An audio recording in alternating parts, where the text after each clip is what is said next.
जिले से एक ऐसा मामला सामने आया है जिससे आप सभी हैरान रह जाएंगे। जिले में एक नाबालिग युवती के माता पिता ने पैसों के लालच में आकर लड़की का सौदा कर दिया था। 16 वर्ष की उम्र में युवती का आगरा निवासी सौरभ तिवारी के साथ बाल विवाह कर सौदा किया था। मौका मिलते ही युवती आगरा से भागकर अपने मित्र आशीष रेकवार के घर आ गई। युवती अभी भी आशीष रेकवार के घर ही रह रही है।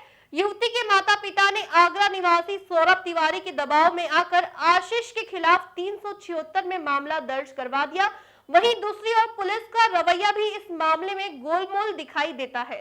वहीं इस मामले में युवती ने बताया कि मेरे बयान लिए बिना ही पुलिस ने आशीष रेकवार पर एक तरफा कार्रवाई की है, इसलिए पूरे प्रकरण में महिला ऊर्जा डेस्क प्रभारी प्रतिभा सिंह की मिलीभगत नजर आ रही है। महिला ऊर्जा डेस्क प्रभारी प्रतिभा सिंह युवती को बार बार थाने बुलाकर युवती के साथ अभद्र व्यवहार करती है। महिला ऊर्जा डेस्क प्रभारी प्रतिभा सिंह बाल विवाह जैसे मुद्दों पर संज्ञान न लेकर बार बार युवती को परेशान कर रही है और महिला ऊर्जा डेस्क प्रभारी प्रतिभा सिंह ने खुद कबूल किया है कि इसकी शादी हो गई थी, लेकिन सौरभ तिवारी पर कोई कार्रवाई नहीं की गई। महिला प्रभारी द्वारा ऐसे ही मुद्दों को लेकर पुलिस पर कई आरोप लग रहे हैं। अब देखना यह होगा कि शासन प्रशासन इस मामले में क्या कार्रवाई करता है। विदिशा से रंजीत ठाकुर की रिपोर्ट। क्या हो गया था जो एसपी ऑफिस आई थी तुम? सर, मेरे मम्मी पापा ने मुझे ना आगरा में भेज दिया था सौरभ तिवारी को। मेरे मौसी और पापा मम्मी दोनों शामिल हैं, तो मैंने इस आशीष के साथ में आ गई थी।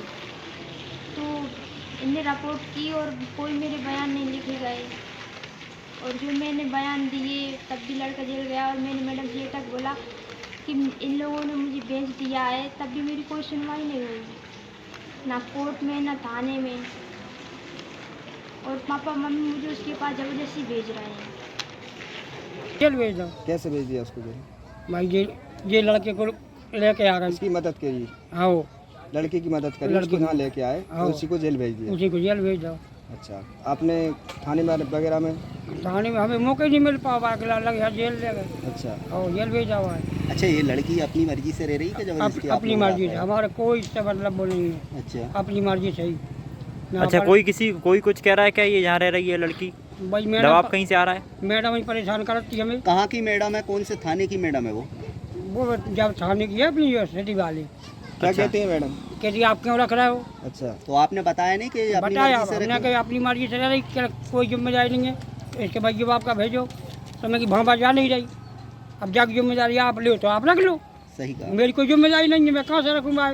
अब ना मैं भगा सकूँगा, बयान उपा हो जाए मर कर जाए तो कौन जिम्मेदार है? अब रह रही है तो अब मैं कहाँ भगा दूँ? सही। ठीक है दादा, धन्यवाद। इसके द्वारा की गई थी आशीष रेकवार एक नाबालिग लड़की को भगा कर ले गया था और करीबन 2 महीने रखा और शायद अगस्त में ले गया था। और फिर उसे हमने अक्टूबर में हमने उसे दस्तयाब किया, उसके स्टेटमेंट लिए तो उसने बताया कि वो उसे काफ़ी समय से पसंद करती थी, लेकिन उसकी शादी कहीं और हो गई थी। तो फिर वो अपने मायके आई हुई थी, तो आशीष उसे बहला फुसला कर ले गया कि चलो हम शादी कर लेंगे। तो 2 महीने तक उसे इंदौर में रखा, वहाँ से वो दस्तयाब हुई थी। फिर उसके बाद उसमें 363 की FIR पहले ही हो गई थी हमारे यहाँ। फिर उसके बाद उसमें 376 इजाफा हुई, SC/ST एक्ट की इजाफा हुई और उसको फिर गिरफ्तार करके जेल भेजा। मैंने सिर्फ उसमें स्टेटमेंट लिए थे और मेडिकल करवाया था और वो प्रेग्नेंट भी थी। जैसे कि मैम नाबालिग लड़की थी और उसके माता पिता ने उसकी नाबालिग में शादी कर दी थी, तो आखिर उन पर क्यों कार्रवाई नहीं हुई? और जो आगरा उसको बेचा गया था उस पर क्यों कार्रवाई नहीं की गई? बेचने का हमें उस लड़की ने भी कुछ नहीं बताया, उसके माता पिता ने भी नहीं बताया। उन्होंने बोला कि हमने उसकी शादी करी थी। अब क्योंकि पहले हमारे पास इसकी कोई सूचना ही नहीं आई कि उसकी ज़बरदस्ती शादी कर दी या जैसा भी है। अगर पहले आती तो वो उस पर कार्रवाई करते, लेकिन क्योंकि लड़की 17 साल की है और माता पिता का जहाँ तक है उसमें अधिकार है, उन्होंने शादी कर दी तो ठीक है। बहुत सारे लोग हैं जिनकी शादी जल्दी हो जाती है, लेकिन नाबालिग लड़की की कैसे संभव हो सकती है शादी? आप बोल रही हैं कि नाबालिग लड़की की शादी संभव है। बात संभव की मैं बोल ही नहीं रही हूँ, मैं ये बोल रही हूँ माता पिता ने कर दी तो उसकी हमारे पास कोई रिपोर्ट नहीं आई, लेकिन क्योंकि वो लड़की को भगा ले गया, उसकी हमारे पास उसके माता पिता ने रिपोर्ट लिखवाई कि मेरी लड़की को वो भगा ले गए हैं। तो फिर हमने उस पर FIR की, उसको दस्तयाब किया, फिर उसमें इजाफा हुई धारा अगर उसकी हमारे पास कोई शिकायत करता कि इनने अपनी नाबालिग लड़की की शादी कर दी है, ये कर दी है, तो उसमें कार्रवाई करते फिर उसके। लड़की का कहना है कि मेरी 16 साल में मेरे माता पिता ने मुझको 1 लाख रुपए में आगरा में बेच दिया था सौरभ तिवारी को, हम्म, और सौरभ तिवारी पर कोई कार्रवाई नहीं की गई। और दूसरी बात कि आशीष रेकवार पर कार्रवाई की गई है। उसने हमारे को जो स्टेटमेंट दिया, कोर्ट में भी स्टेटमेंट हुए उसके 164 के और थाने में भी हुए 161 के, उसमें उसने ऐसी कोई इन्फॉर्मेशन दी ही नहीं कि मुझे बेच दिया गया या ऐसी कोई ज़बरदस्ती शादी हुई है, ये हुआ है, कुछ भी नहीं। उसने आशीष रेकवार का बताया, उसे हमने जेल भेज दिया।